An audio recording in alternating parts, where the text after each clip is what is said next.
In the silent depths of an Istanbul dawn in 1623, a story unfolded that would never appear in the lavish imperial chronicles.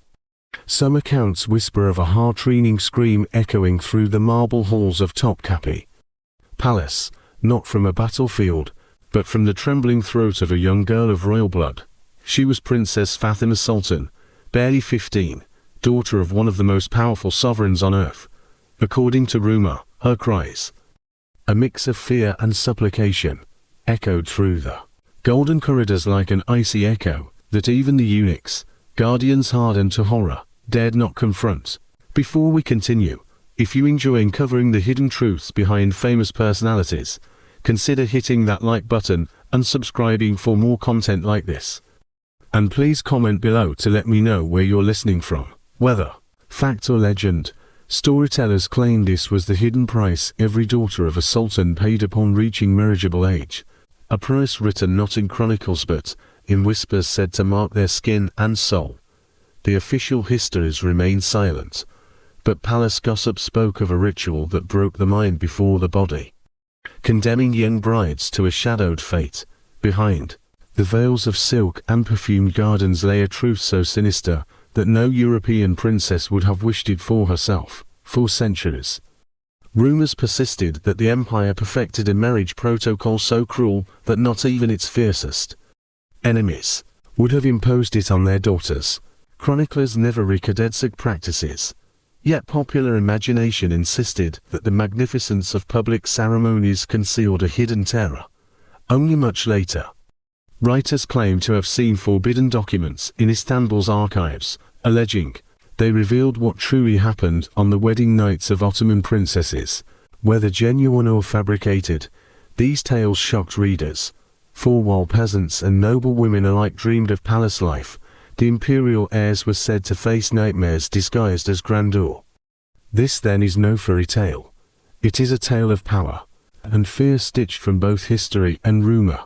Princesses born in marble palaces were not envied by all. Many stories suggest they preferred the cold embrace of the grave to the destiny awaiting them beyond the wedding door.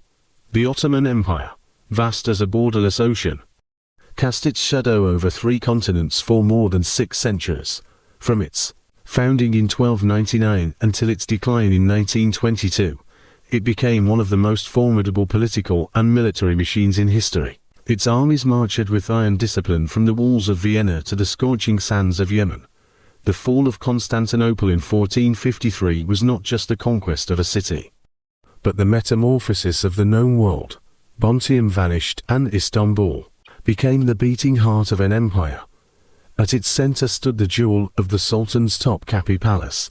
Within its marble walls and fragrant gardens, wars, alliances, and inheritances were decided, but also the private tragedies of those born with royal blood behind gates guarded by eunuchs. The imperial harem was a city within a city, once home to more than 800 women, governed by rigid protocols. It was a world where even a breath could carry consequences.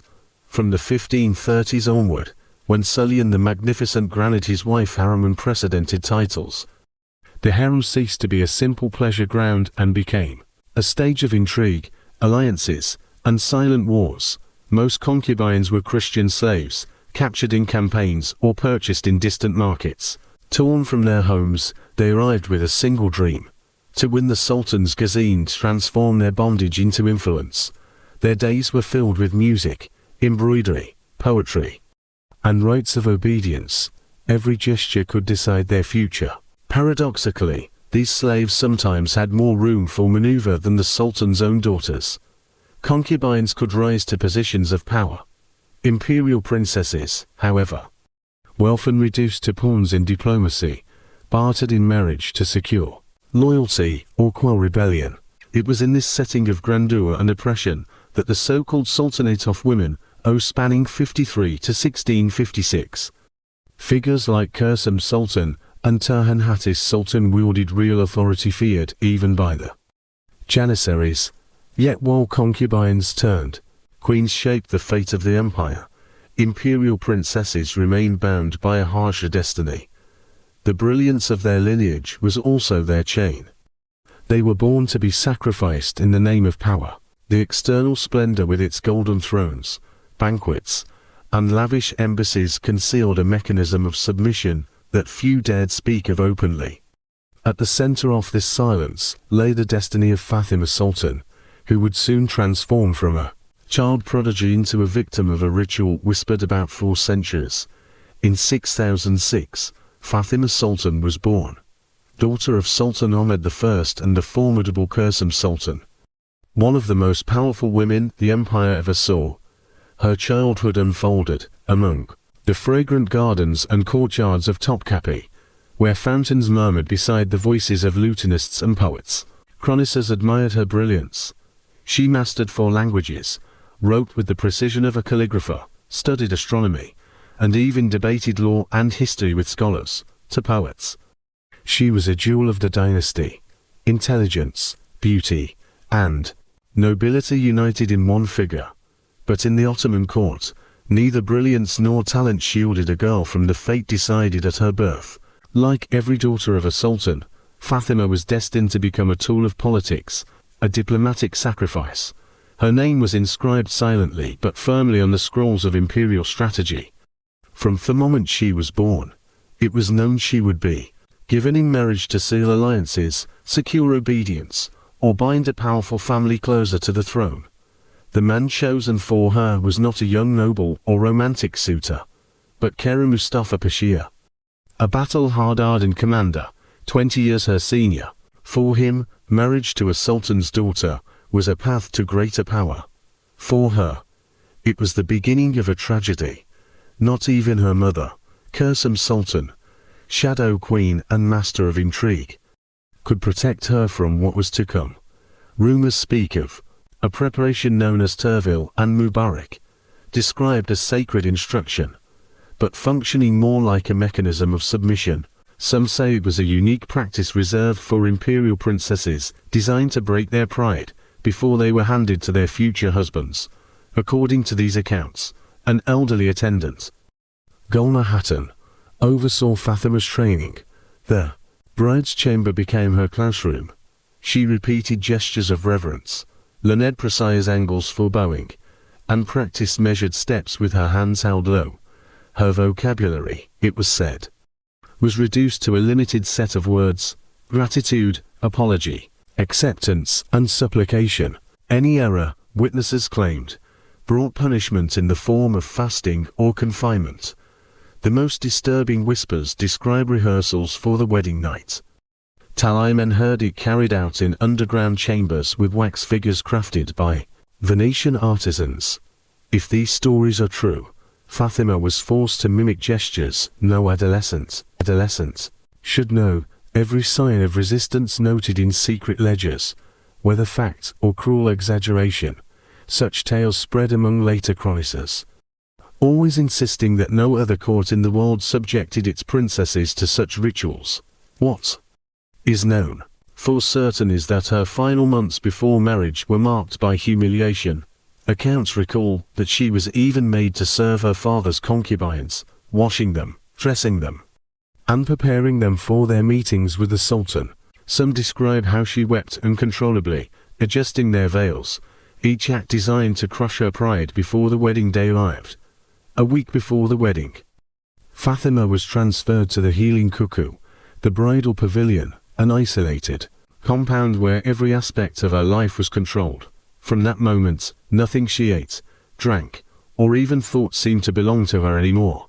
Her diet consisted of pomegranates, honey, goat's milk, almonds, and spiced elixirs. Some claimed these mixtures prepared by alchemists said to be trained in Cordoba and Samarkand curried substances meant to calm her spirit and induce docility.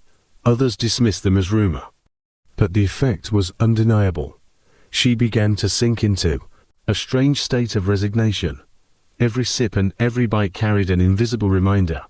Her body was no longer hers. Bathing became an ordeal. Under the eyes of attendants, she was immersed in waters perfumed with oils of poppy, valerian, and asak. What should have been refreshing was instead a ritual of control, each cleansing framed as purification for her future husband. Witnesses later described it as a sacred act turned invisible chain. water becoming the empire's claim over her very skin.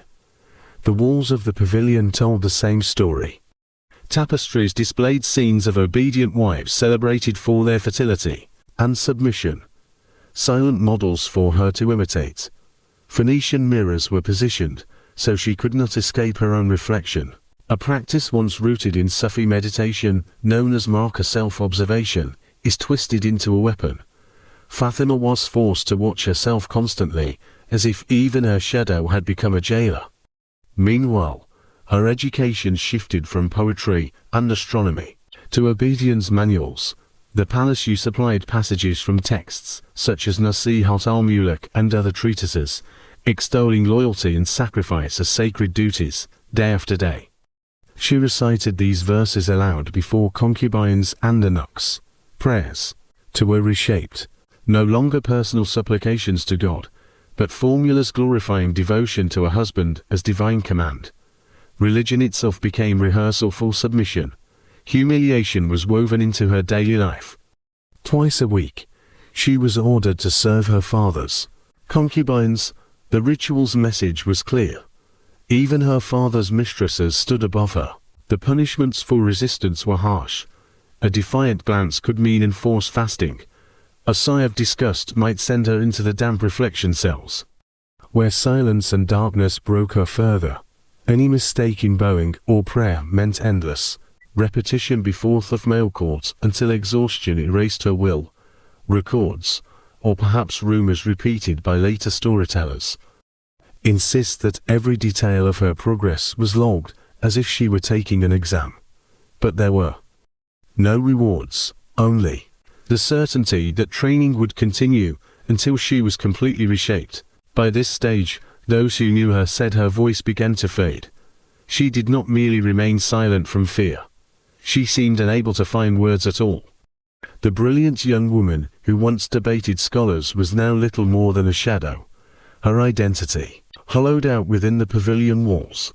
A week before the wedding, her isolation reached its peak. Cut off from all outside sound, Fatima lived under a clockwork routine designed to erase her entirely under constant supervision. Fed with purifying foods, bathed in sacred oils, surrounded by tapestries of submissive wives and mirrors that turned inward into prisons, she finally understood she was no longer master of her voice, her body, or her dreams. The girl who had once charted stars had been transformed into a vessel of obedience, the daughter of Ahmed, once known for her intelligence and spirit, or a subdued shadow prepared to endure the most feared night of her life. The appointed day arrived on March 15, 1623. From dawn, Istanbul throbbed with ceremony. The streets filled with processions, incense thick in the air, and music brought from distant provinces.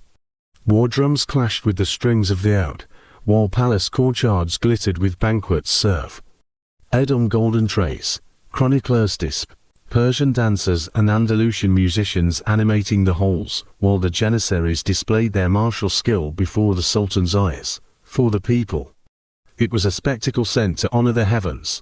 For Fatima, it was the drum-batat of doom. The palace physicians noticed worrying signs. She drank little, her lips cracked. She trembled and sweated despite the mild spring air. Today, we would call them panic attacks. At the time, they were recorded under the vague diagnosis of virginal melancholy. Guests raised their glasses. Music filled the corridors, yet she remained silent, staring at nothing. When the feasts ended and the visitors departed, the most dreaded procession began. The princess was led to the bridal pavilion, an octagonal structure raised in the palace gardens. Officially, it was meant to embody purity, surrender, and union. But in the whispers of eunuchs and attendants, it became something darker. Some swore that the building itself had been arranged to test obedience, each chamber dedicated to a different rite. In truth, Fatima was bathed in rose water and sandalwood, her body anointed with oils, as was custom. Yet, rumors claimed stronger. Concoctions were used, drops of opium, even mandra to dull resistance. She was dressed in white silk embroidered with gold, her gown heavy with pearls and gems. to outsiders. It was a vision of majesty, but some whispered that the gown's weight and layers made it a prison, forcing her body into stillness. Meanwhile, calm Mustafa Pasha was kept apart, receiving counsel from elders on how to approach the union. Some accounts insist he was instructed in intimidation, gestures of dominance, as if preparing for a campaign, whether truth or rumor.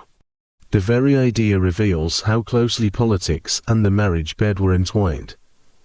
At last, the bride was led into the chamber of consummation. The walls bore tapestries of conquests and victories, a reminder that this union was not simply personal, but dynastic. Chroniclers note that attendants remained close by, listening, ensuring that nothing could prevent the act. To them, the union symbolized stability for the empire. For Fatima, it was the beginning of collapse.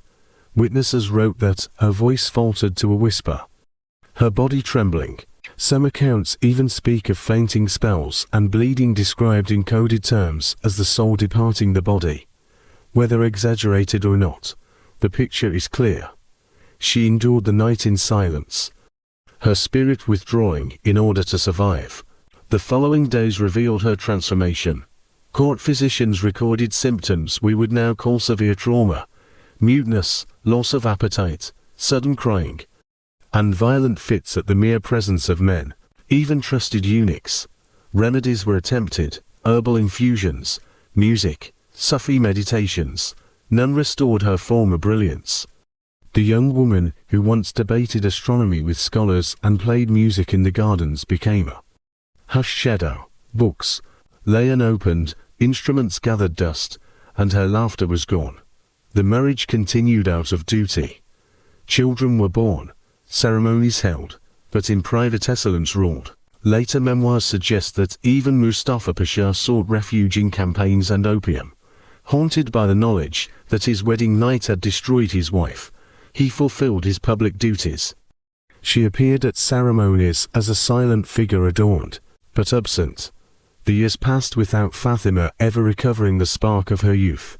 Chroniclers noted her voice grew faint, her laugh vanished, and physicians described her as plagued by fevers, fainting spells, and a quickened pulse that worsened each year around the anniversary of her marriage. What began as a night of consummation seemed, in the eyes of some, to have transformed into a lifelong sentence of silence. The daughter of Ahmed I, once celebrated for her brilliance, became a quiet shadow within the palace walls. The empire, which had praised her wedding as a triumph, did not acknowledge the private cost. In public, she was the dutiful wife and mother. She appeared at banquets, rituals, and ceremonies fulfilling the role imposed on her, but in private, memoirs hint that she suffered sleepless nights and sudden fits of weeping.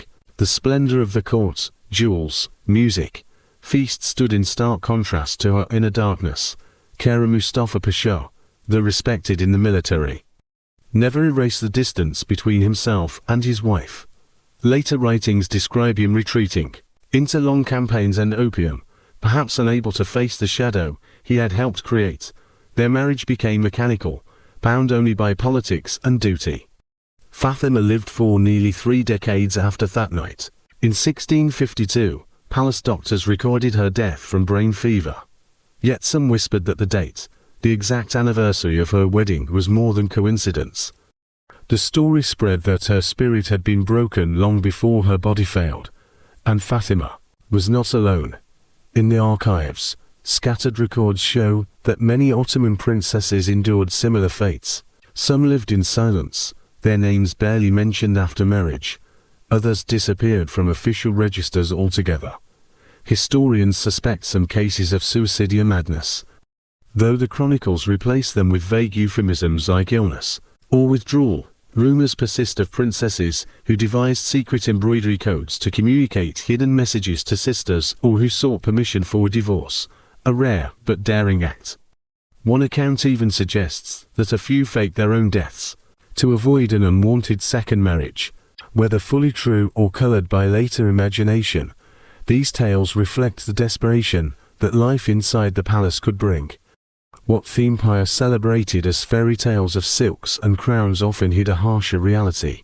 Ottoman princesses were not only symbols of luxury and privilege, but also pawns in a political game that left them with little control over their own lives.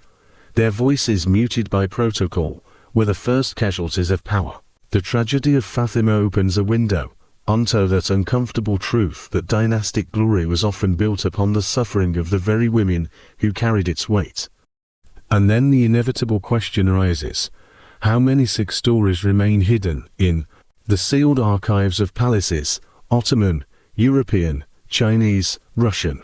How many princesses lived and died in silence, their names remembered only in coded fragments and court whispers? If the fate of Fatima has unsettled you, join us as we uncover more hidden histories. Share this story, subscribe, and tell us in the comments which queen or princess's destiny you would like brought out of the shadows. Because only by peeling away the silks and the myths can we finally hear the voices of those sacrificed to empire.